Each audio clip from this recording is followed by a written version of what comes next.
At a 7 o'clock timer, or we just It's 7 now, but let's wait a couple more minutes. say for the recording? Let's get the behind the scenes. Okay, so yeah, we could pause it for a couple minutes if we need. Yeah, I can do that. Hello, everyone. Again, good evening, and thanks for taking the time to attend this pre-construction meeting for the property at 70 Richmond Road and 376 Island Park Drive. For those of you that I haven't met yet, my name is Alice Fife, and I assist Councillor Leeper with the planning and development files for the ward. Unfortunately, Jeff couldn't be here tonight because of a family commitment, and he sends his regrets. But I do have my colleague Steph here tonight with me as well, and I know some of you will know Steph from your dealings with our office. Tonight, we also have a representative from Trinity, Waleed, and we also have Stephanie and Carly from the Patterson Group, and they'll be making a presentation tonight about their construction plans. I'm sure everyone here on the call tonight is familiar with the development plans for the site, but it has been quite a while since the rezoning was approved. So I just want to quickly remind people of what is proposed and what has been approved. And that is the construction of a 9-story mixed-use building, which will involve relocating and integrating the Heritage gas station that's currently on the site as retail space with 103 residential units above. A total of 68 car parking spaces will be provided, as well as 81 bicycle spaces in the underground parking garage underneath. Before I do hand things off to Trinity and Stephanie and Carly, I also do want to note that Trinity has received approval for a road closure during the early morning hours of Sunday, June 2nd, as they are going to be moving the gas station across the street that morning from to the site at 77 Richmond Road, right across from there. They also have received a noise exemption for that time, and residents will be receiving a written notice of that from the City of Ottawa, but probably in the next week or so, I would say. Yes, so that is that, and I'm sure that Trinity can answer some questions if you have any about that. In terms of tonight and the format for the meeting, like I said, Waleed and Stephanie and Carly are going to offer a presentation. And in terms of the material that we're hoping to be covered, we're hoping to hear about things like anticipated start dates, timeline information for excavation, pouring, etc., truck traffic routes, construction staging, and any anticipated impacts to sidewalks and roadways. So just to reiterate, we're here tonight to hear about construction plans. We're not going to be revisiting, what is proposed, as that has already been approved.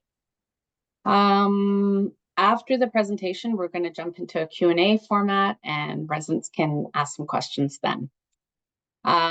Before we do get started, or before I hand things over, I'm just going to start us off with some quick housekeeping. Number one, this presentation is being recorded, and it will be posted on the Kitchissippi Ward YouTube channel probably by the end of the week.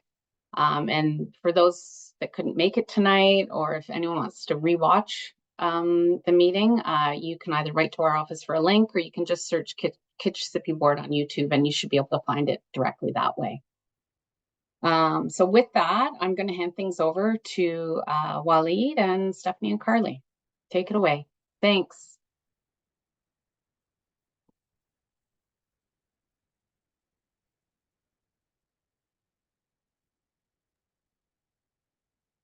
I guess no one wants to speak first, do we? So I was going to say, Waleed, I'm not sure if you're speaking, but you are on mute. If you want to run through a bit of the timelines for construction, I think that'd be a good place to start. Oh, sorry. Sorry for that. So the construction, we start with the heritage building now. So as you said, like the move is going to happen like June the 2nd. Just right after, it's going to be like June the 3rd. We are going to start with the demo and the excavation, which is going to be about 4 to 5 months. That's for the excavation and the demolition. Right after that, so the project is for 23 months. So we are anticipating the finish date to be on May 2025, 2026. And we have Marley Hapner, which they're going to be the construction manager for this project. And they do have like more details about like timing and scheduling.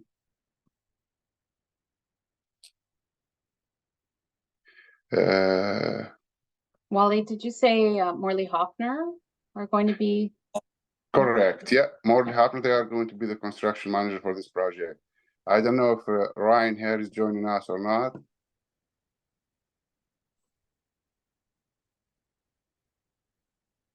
Ryan, what I don't see. Did you say Ryan O'Hare?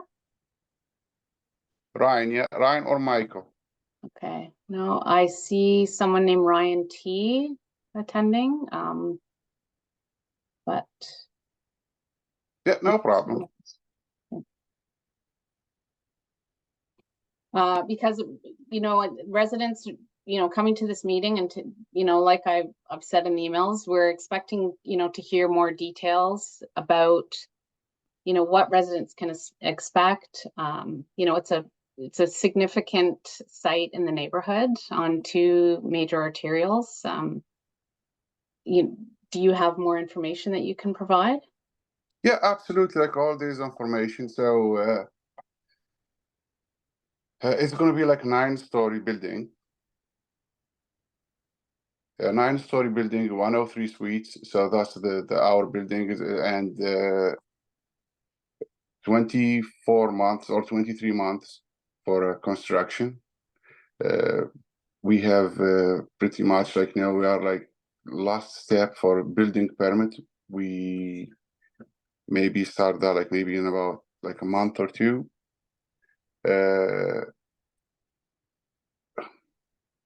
Yeah, that's pretty much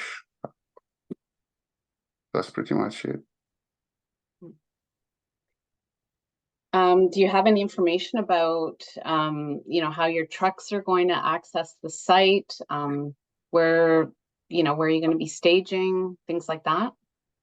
So traffic control plan. Yeah, we have a traffic control plan in place. Okay. So we are going to use the laneway for pumping the concrete. That's pretty much what's going to be. We are going to use Richmond Road, and all the concrete is going to be pumped through the laneway between 70 and 72 Richmond Road.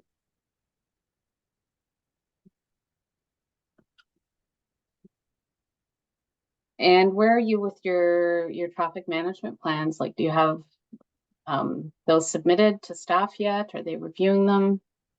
So currently we are finalizing like the traffic one. We have a primary one, but now Marley Hapner, since they are the construction manager of this project, they are the one who's taking care about this the traffic control plan, which I believe like they should be joining us, Ryan or Michael.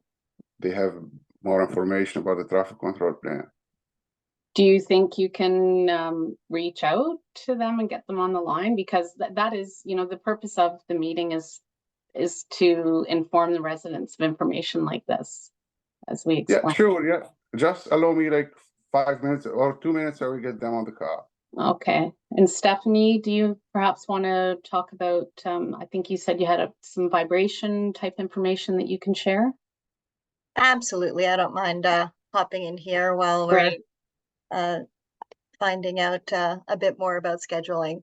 For those that don't know, here, let me share my screen here.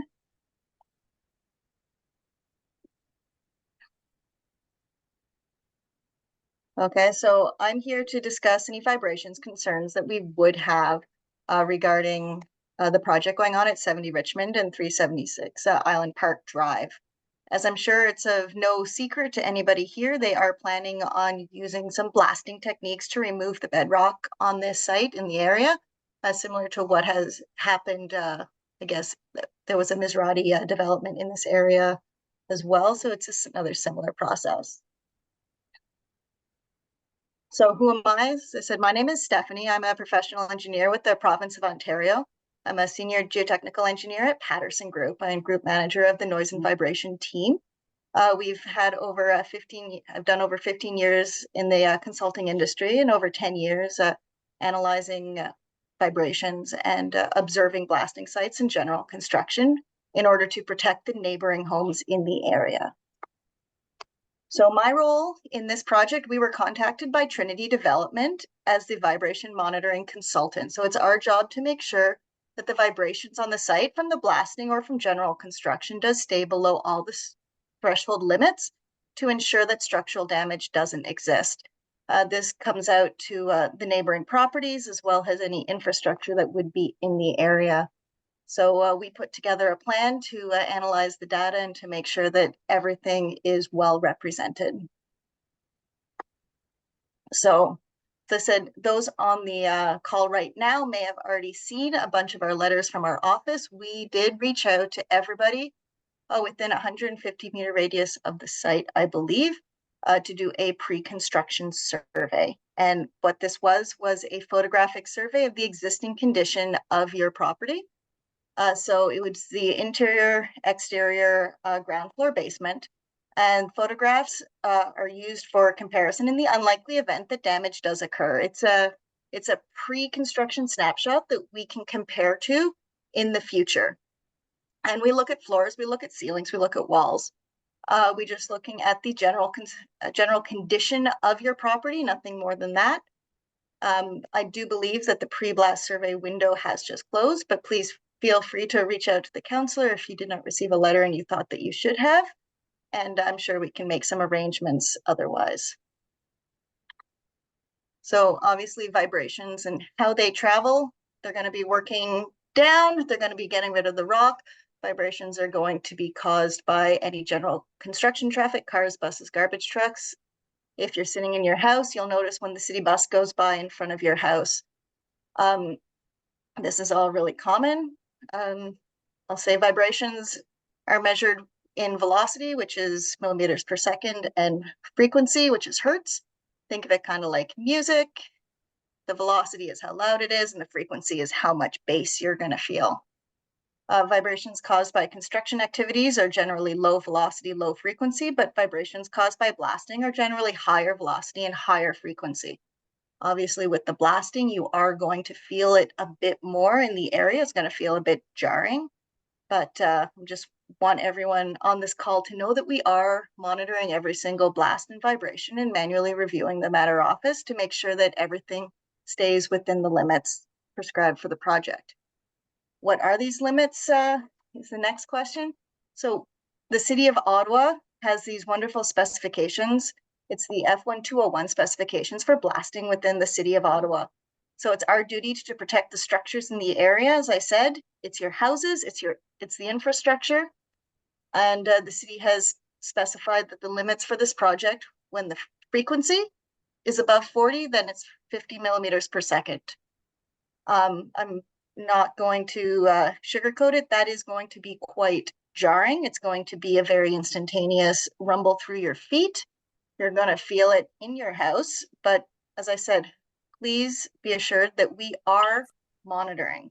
We are keeping this going as a continuous thing. All of our systems here is what they look like.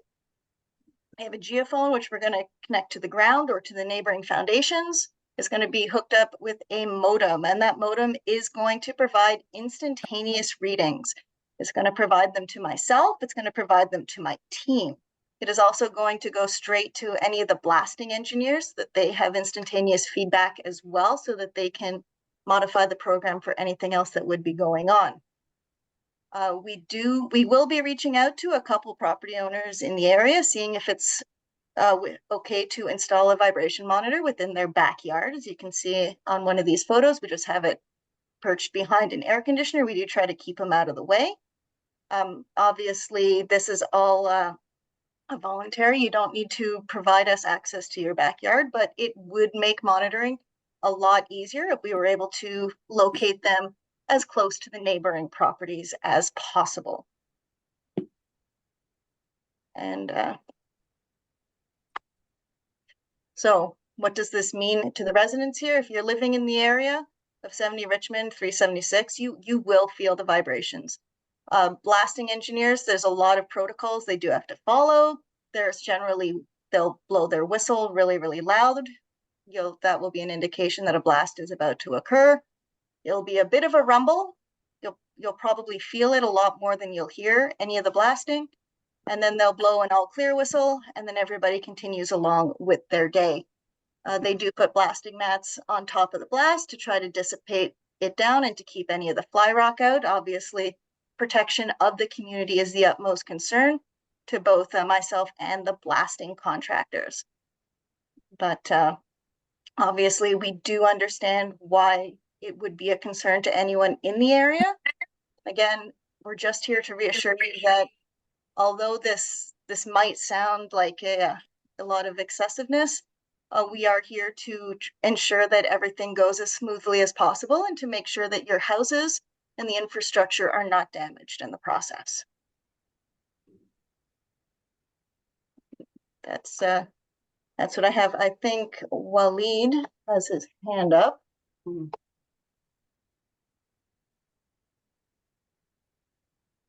Waleed, did you want to go ahead? Yes, please. Can you please give Ryan Tootle from Morley Happenreck an access to speak because he couldn't speak? All right, we'll do that. Just 1 second.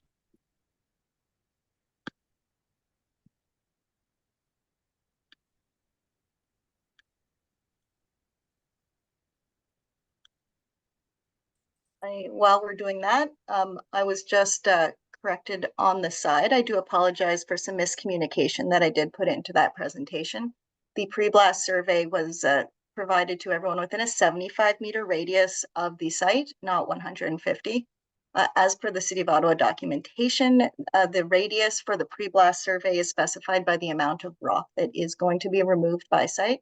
So again, I do apologize for the miscommunication. However, I can confirm that everybody within 150 meters from the site will receive a letter from Patterson 3 weeks prior to the start of blasting, indicating that blasting is to commence.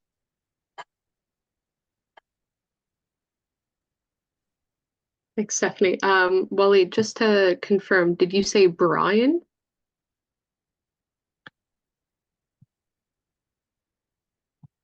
Waleed, I think you're on mute. I believe it was Ryan. Okay, so Ryan Tootles and Brian Marley. we have, so I see Brian, and unfortunately Ryan is no longer in the chat, so we'll go ahead and I'll pass it back over to yourselves and Alice. Thanks.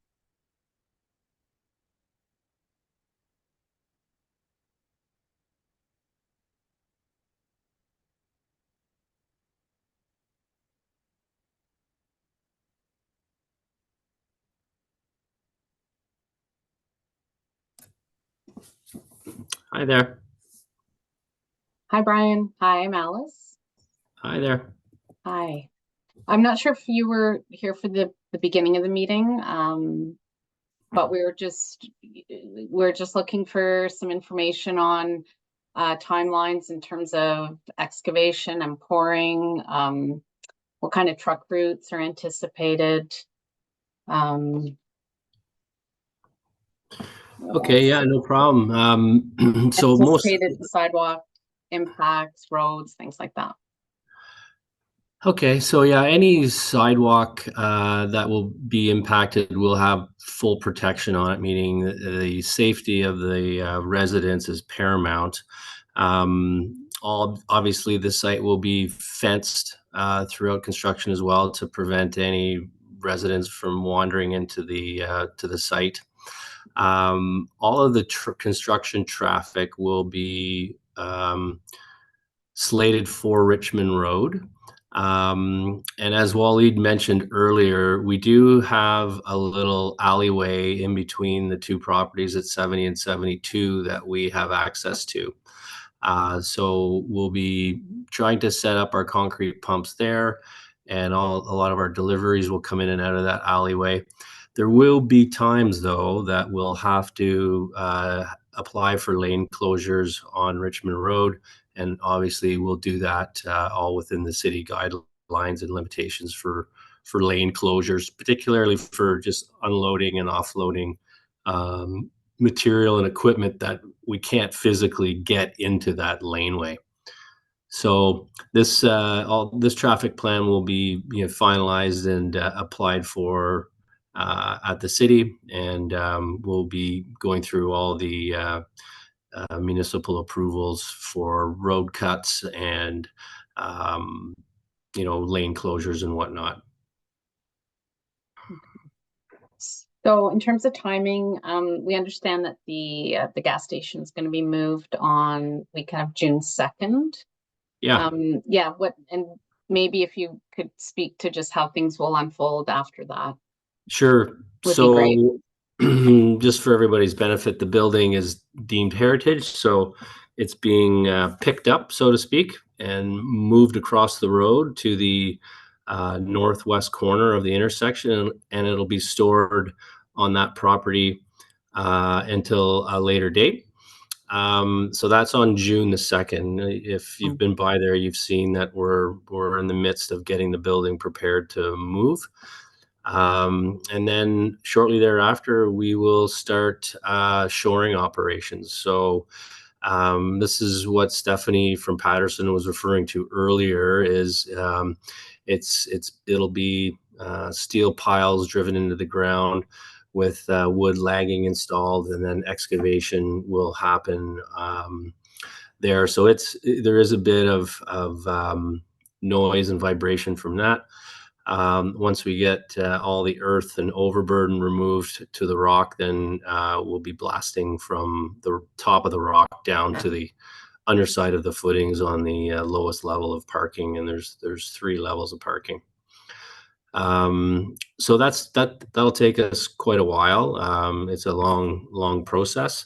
And you know what? I apologize. I don't have all the details of our construction schedule at the tip of my tongue. But I think Waleed, what's the total length of our schedule? Do you know off the top of your head?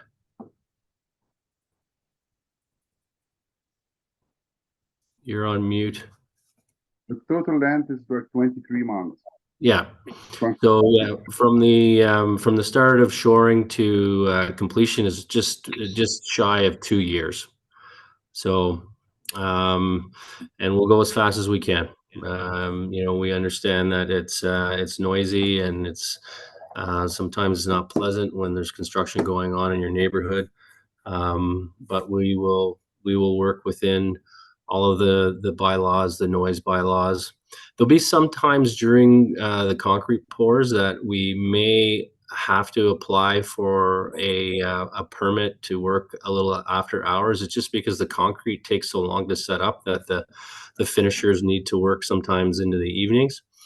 But the intent will be to pour all of our slabs early in the morning so that we're not there working late at night.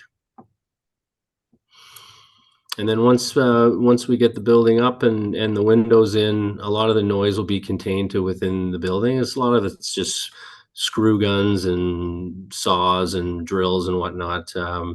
Once the big tower gets up and whatnot, so it shouldn't be too bad.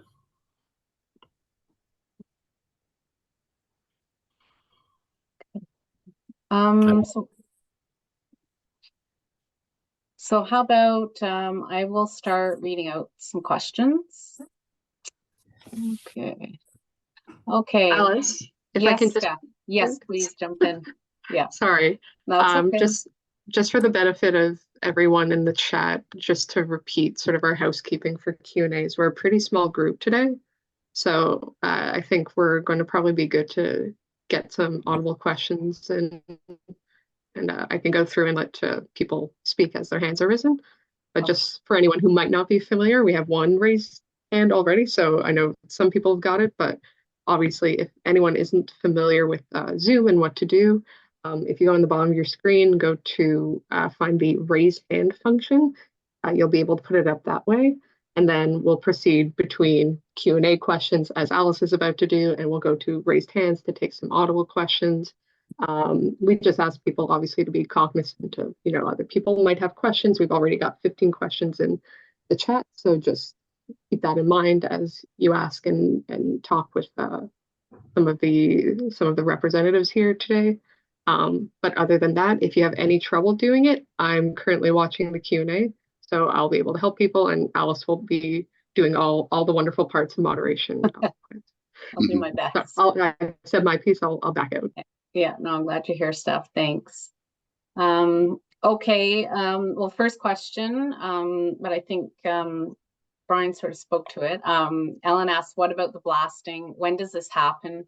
Will we expect increased traffic? So again, the blasting will happen really early on in the project during the excavation stage. So we have some overburden, which is our term for just earth above the rock, which we will shore through, and then when we get down to the rock, we'll start excavating the rock. So it'll be this year, and it'll last. The excavation will last about 3 months or so, and then once we start pouring concrete, it's a little less noisy, a little bit more saws and nails and hammering and whatnot. But work start at 7, and for the most part, we'll end around 3:30 every day.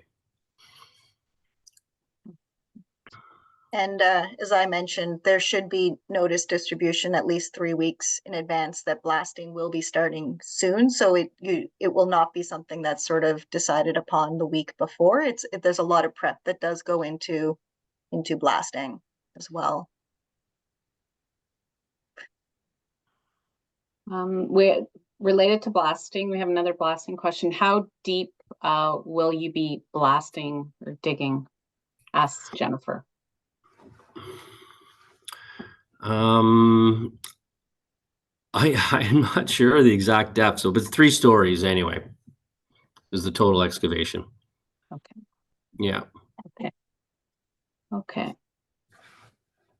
Okay. And then I'm just gonna cover a couple of Ellen's questions, a couple more from her, and then we'll move on to a couple of other. Ellen's asking, we're saying that her front yard has been compromised by city runoff to her front yard. Who will be responsible if her front yard should collapse? I'm assuming this is one of the neighbors adjoining the property. I mean, if there's a collapse, it's obviously our issue. Our responsibility to shore the property is to shore the neighboring properties to make sure that nothing happens on their properties. But if there is damage to adjoining properties, the project will be responsible to repair that, provided it was caused from the construction. We've done a lot of work on downtown sites, and I have to say it's very rare. The technology is so good these days that we're able to really dig a hole right beside another building without really causing any movement or damage to it. It's quite interesting. So we don't anticipate there being any major issues. I mean, as much as this is a downtown site, there is a fair amount of room on all 4 sides of the building excavation and of the shoring line. So we don't anticipate there being any issues like a collapse in a neighboring property. Okay. So just a couple of other questions about blasting. How often per day will the blasting go on? How long will each blast last? So in my experience with blasting, and maybe Brian has something a little different, they generally try to blast every hour to hour and a half. They are allowed to blast starting at 7. Most of them will start probably at 8 in the morning with the first blast. They try not to jar you out of bed too early. So it would be a continuous, maybe 4, maybe 5 blasts a day, and it would be an instantaneous. The They'll blow the whistle a couple times, they'll wait a minute or 2 or 5, they'll blow the whistle again. The blast should be instantaneous after that. The all clear is generally between 5 and maybe 15 seconds after that, and then they'll blow the whistle one more time. So all in all, the whistles plus the blast, you're probably looking at what, Brian, maybe 10 minutes at the most. Yeah, yeah. The act We do try on downtown sites to blast later in the day too, and then because the concept is you blast it obviously breaks up all the rock, and then you've got to go in there with your shovels and remove all that rock, and before you can blast again. And it is a fairly tight excavation, like it's not a mass excavation, so there's it's going to be a little chicken and egg sort of thing. We'll blast a bit, dig a little bit, then blast again, and dig a little bit, and then blast again. So you're right, Stephanie, we might get 4, maybe 5 blasts a day. You're right. on a good day. Yeah, on a good day. Yeah, but they are instantaneous. Like the blast lasts for a second, boom, and it's done. Yeah. Okay, I see Jennifer has a raised hand, so we'll take a verbal question from Jen. Jen, you should be good. Right here. I'm just gonna remove that and open. Okay, forget it. I can't open my camera. Thank you for coming tonight to address our questions. So we live immediately across the street. And when the convent project, as it's referred to, was blasting, gosh, back in 2012, we could feel our house tremor. And we're on a 100-year-old foundation.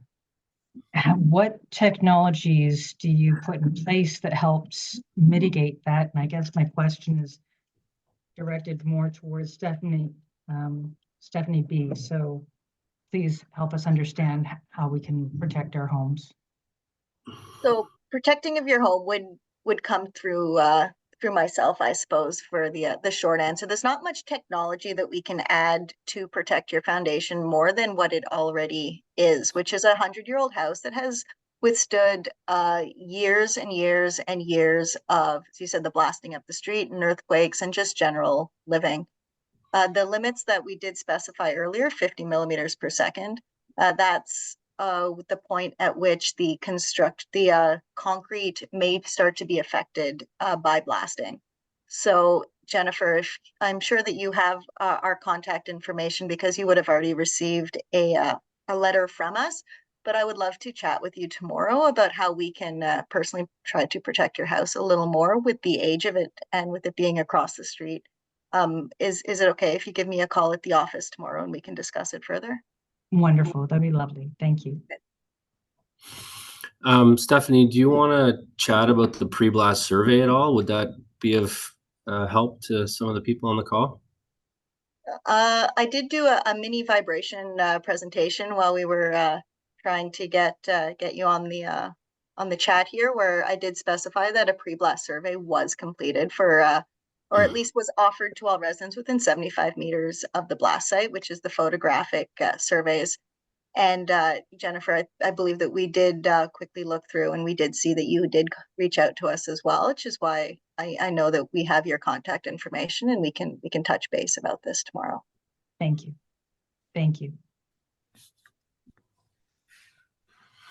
Okay, we'll take another question from the Q&A from Judy Lincoln, who is the Executive Director for the Westboro Village BIA. And Judy asks, were the commercial property owners also included in the pre-inspections? We did our best attempt to contact all properties within 75 meters, whether it was residential or commercial. If you do know of a commercial that is claiming that they never received one of our notifications, it could be because our best effort was to leave it with a receptionist that may or may not have passed our letter on to someone at that business that is able to contact us. So they were included, they should have been included, they should have been notified, and if they were not, then we would be interested in hearing from them, of course.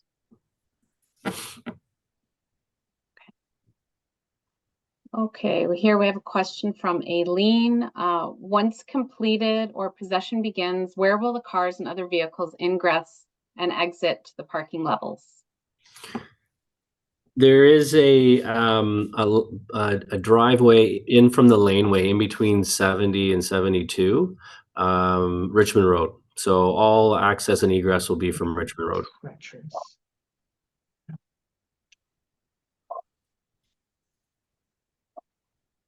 Excuse me a sec. I'm just.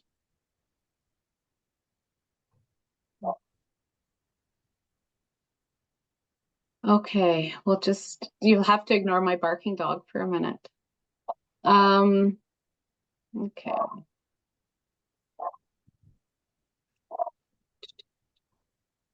What? Just looking through the questions here. I'm just going to read a question that Jen wrote. She noted that her neighbor at 384 Island Park Drive, 2 homes immediately adjacent to 376, has geothermal silos installed in his front yard. She's asking if you've met with him. If yes or no, how will you mitigate damage to his silos? So we have been attempting to reach out to him, and we have been unable to arrange any visits of his house at this point. We are concerned with the structure of his house, and that is what our contract is for. If he would like to discuss other options in which he can do to protect the geothermal, I'm sure we can discuss it. Okay. Okay, Jen had also asked, what insurance do you have coupled with the city to cover residents' foundations?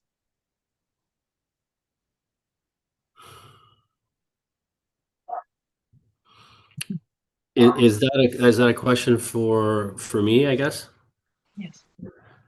Yeah, so all of our insurance that we have in place covers all of our activities on our site and any adjacent site that is affected by our construction activities.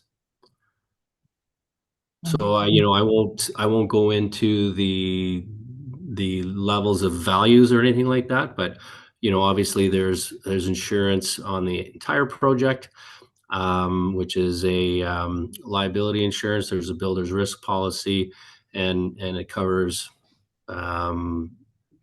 everything on the property and around the property that's damaged as a result of construction activities. Thank you.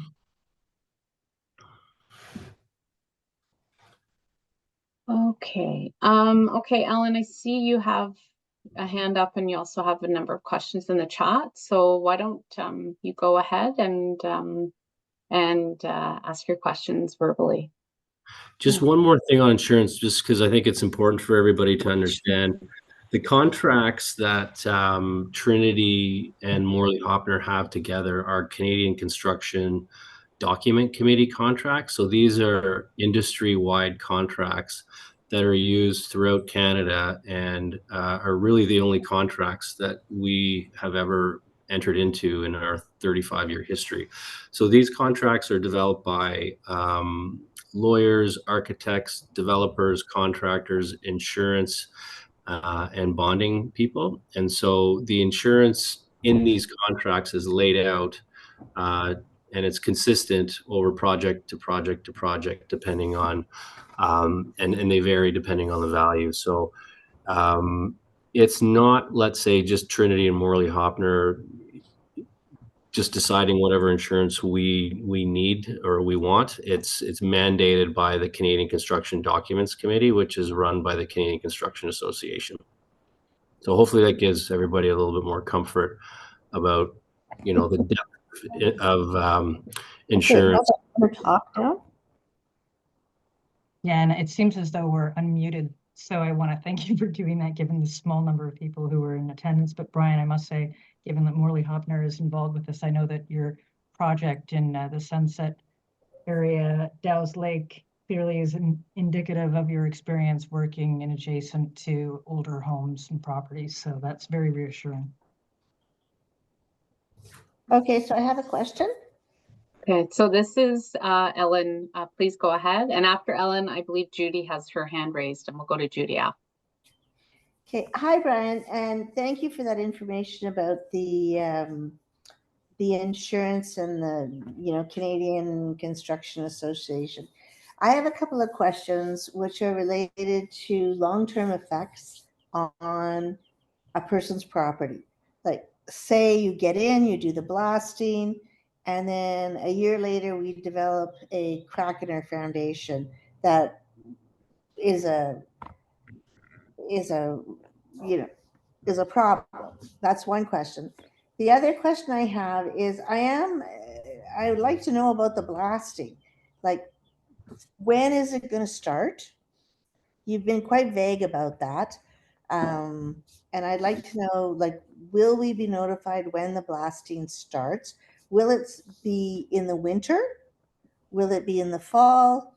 It seems to me that the project implementation has been extended a bit. So does it make a difference if the blasting's in the fall or in the winter? Will we have different impacts on our property? And the other question is, for me, is my husband is blind and we're residents on Island Park Drive and we walk up and down and he has a service dog.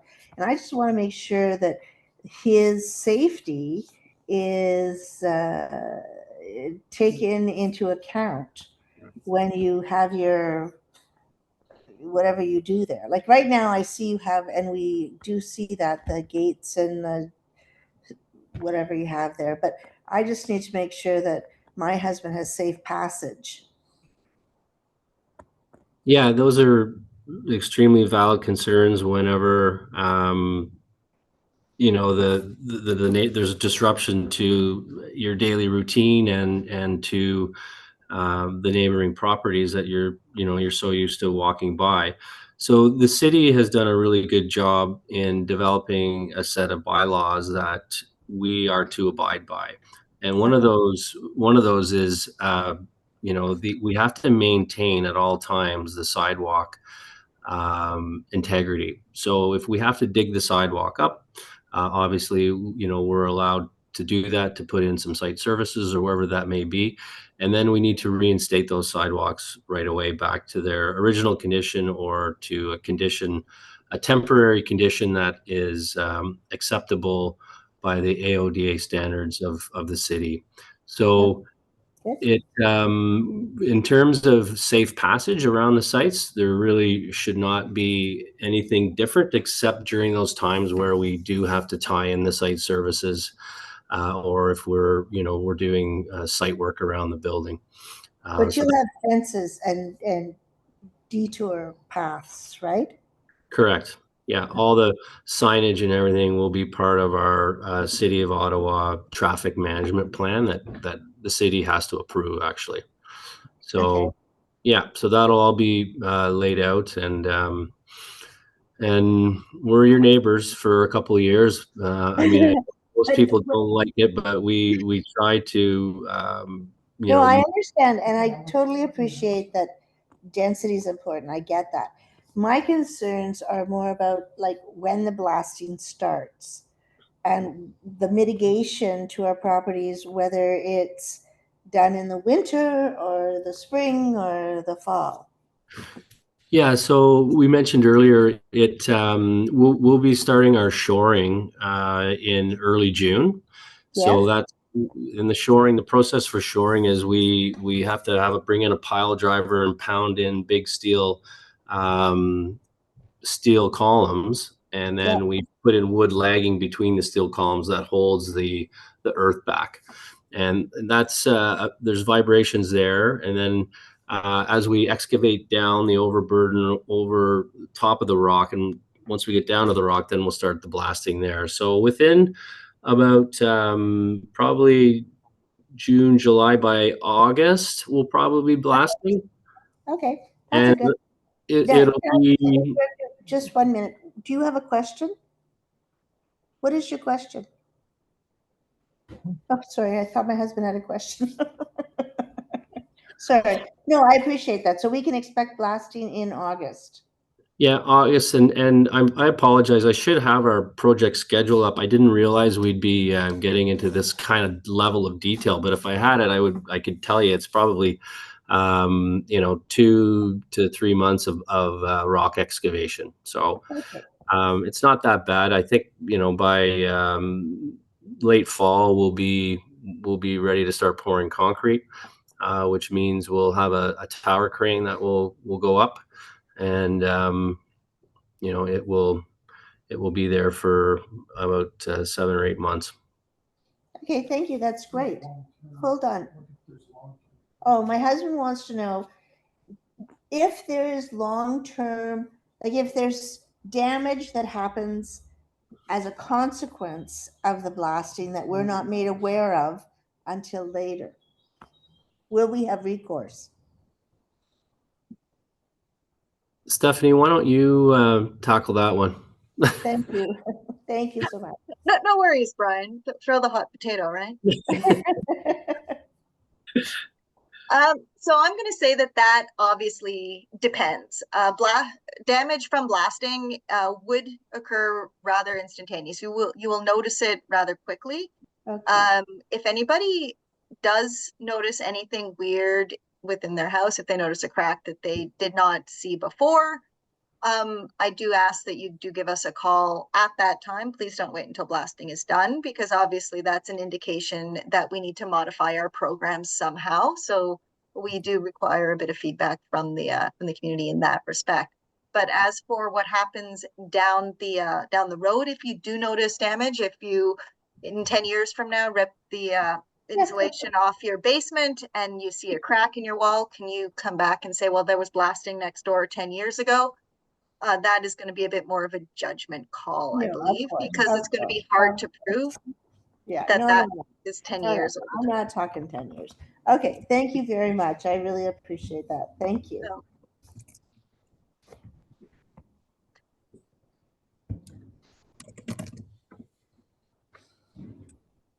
Alice, I think you're on mute. Sorry.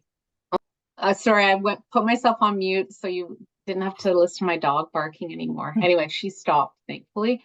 Thank you, Ellen. Judy, we'll go to you next because I know you've had your hand up for a while. You want to go ahead?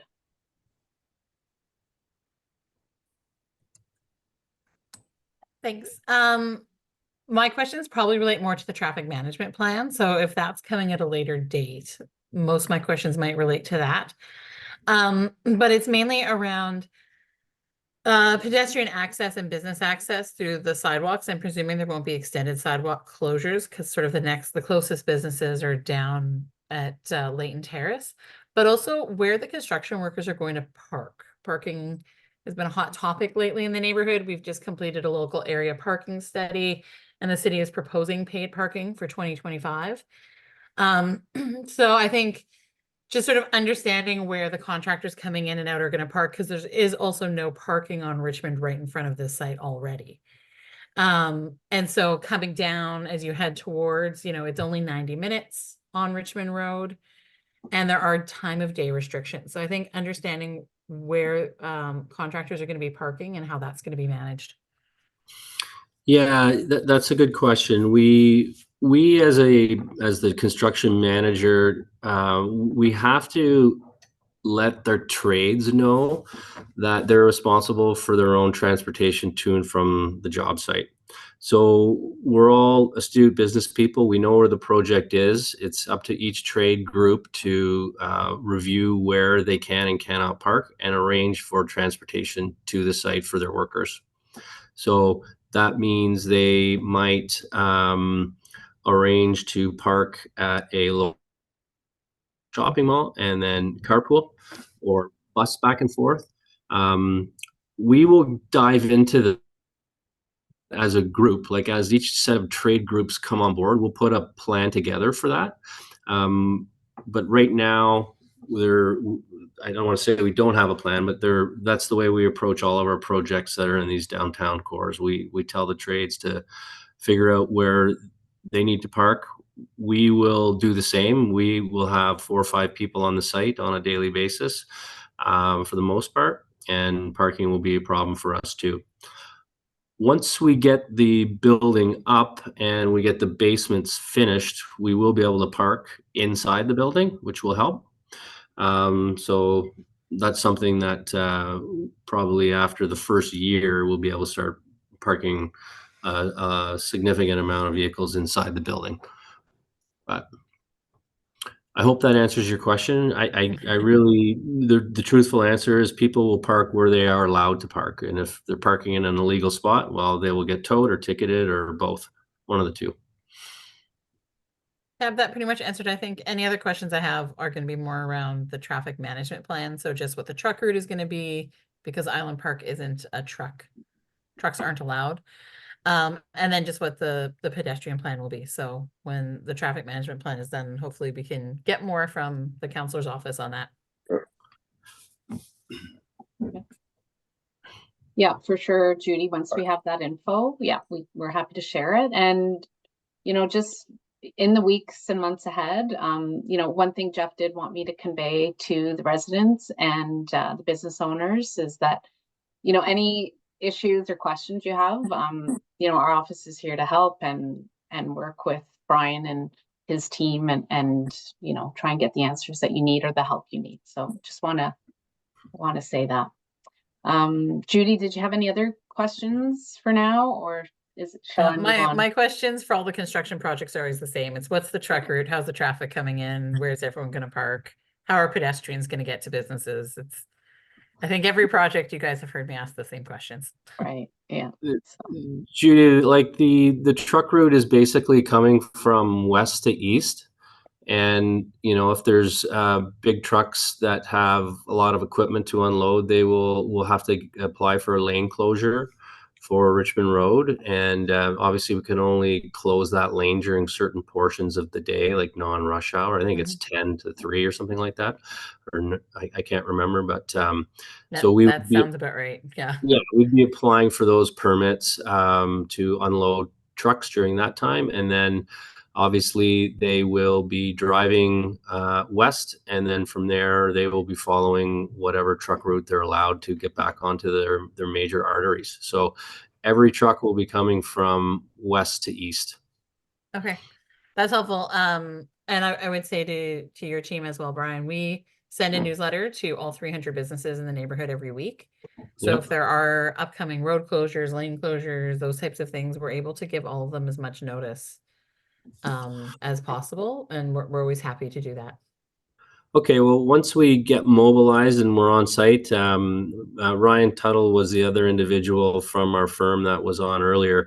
He's our construction manager that will be running the site. So maybe what we can do is have some check-ins, and he can keep you informed directly. That'd be great. Thank you. Yeah, no problem.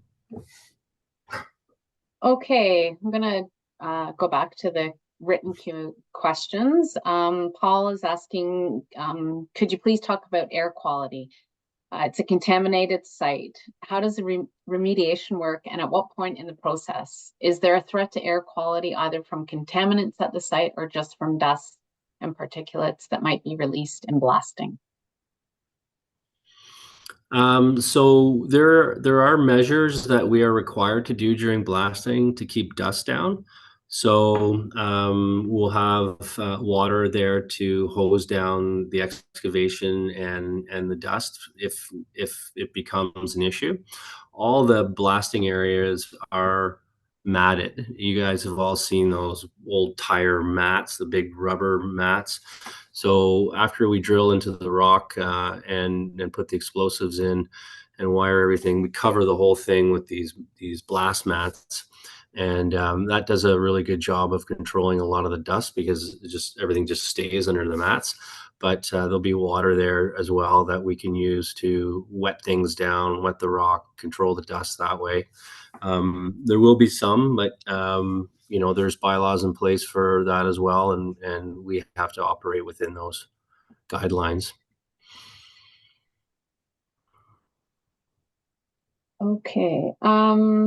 Another question from Aileen.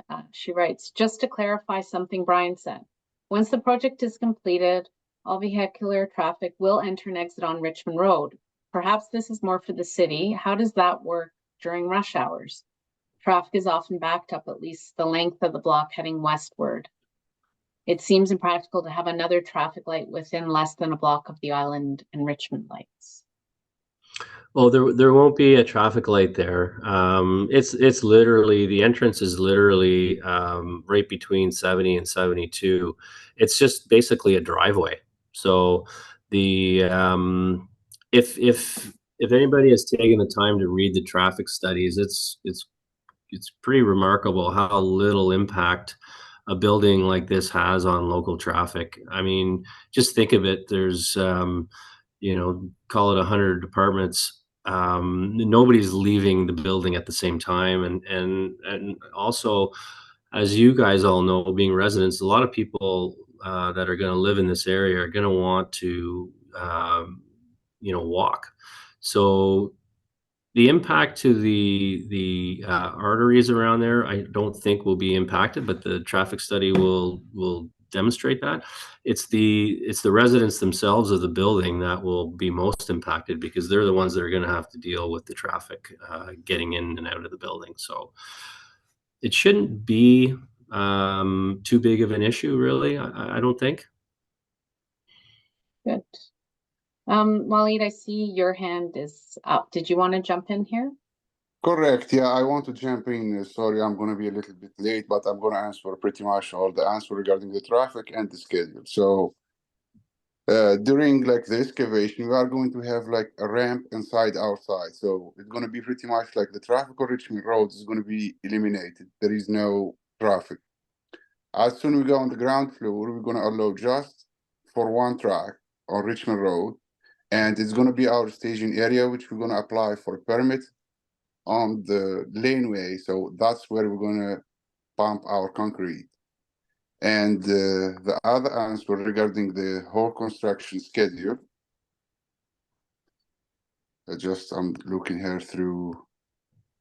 So we are going to start the site excavation and shoring, which is going to include the blasting. This is going to be start on June the 3rd, and it's going to be done by August the 6th for 70 days. 35 days is going to be for blasting. Then we are going to start with our concrete superstructure. What I mean by concrete superstructure is going to be like below grade, like the parking P2, P1, and the ground floor. This is going to be done.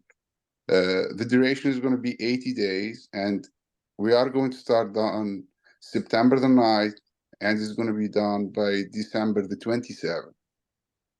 Then we are going to go up with the concrete superstructure, which is ground floor to the roof to level 9. This is going to be done on Monday, December the 30th, and it's going to go up to June the 6th, 2025. Then we will have our shoring removed. That is going to take approximately like 50 days. This is going to be done in March 2025 to June the 20th, 2025. Then we are going to start with our building envelope, which is our building envelope, which is going to be 190 days, and it's going to start on March 2025 to December 2025. Then we should start our roofing, and the occupancy is going to be wrapped up around May and June 2026. So that's the whole schedule for the project.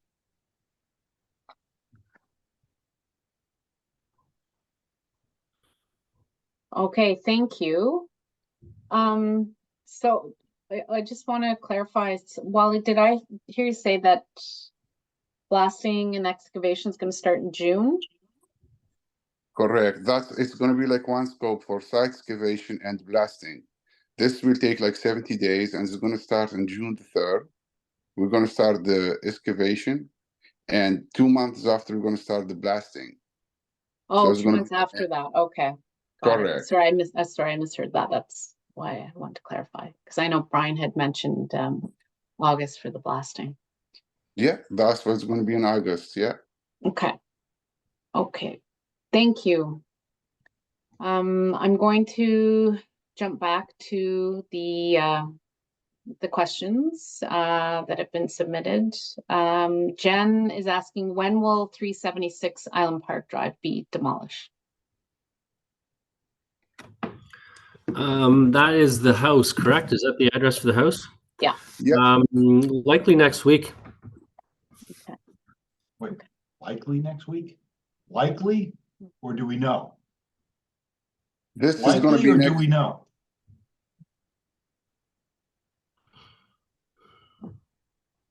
Go ahead, Waleed. 376 is scheduled for next week, is gonna be demolished. Thank you.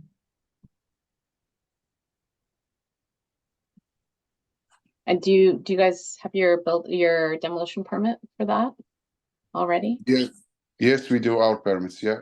Okay.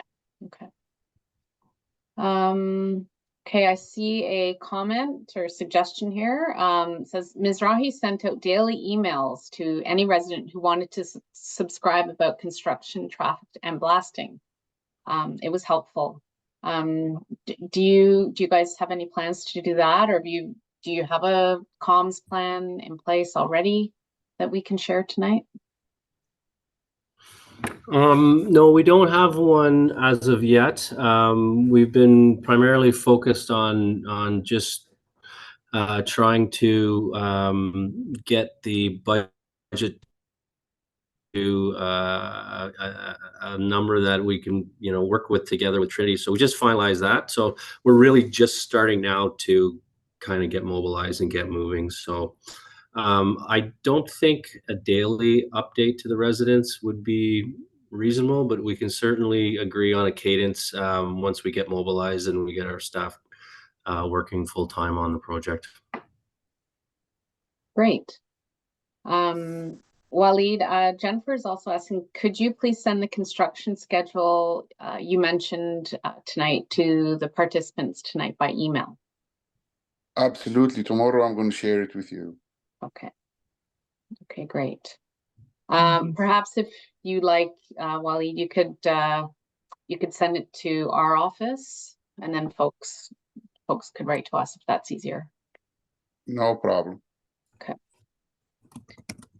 Okay. And Alan, I see you've submitted, it's more of a comment, but I have to say, I think it's something that's already been addressed through the rezoning and site plan approval process. You're asking or commenting on the impact to the neighborhood with what you say, only 68 parking spots and 113 units. Has the city imagined what this will mean to the neighborhood? Without getting into all that, I would say yes, the city would have considered those impacts through the rezoning and official plan amendment process.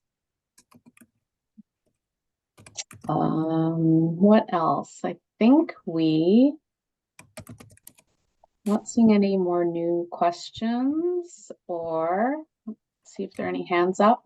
I'm not seeing any more hands up. I will just give a few more seconds, see if anyone wants to raise a hand or write down another question.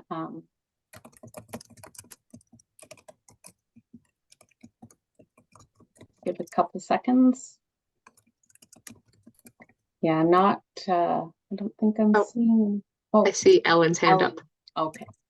Ellen, did you want to go ahead with one last question for tonight? Yeah, I just want to ask, because of our experience with the building on the east north corner, which is now sort of in transition. We're not going to have the same type of experience with this development, are we? Where we get 3/4 down the road and then it sits idle for, a year? That's my question to you, Brian.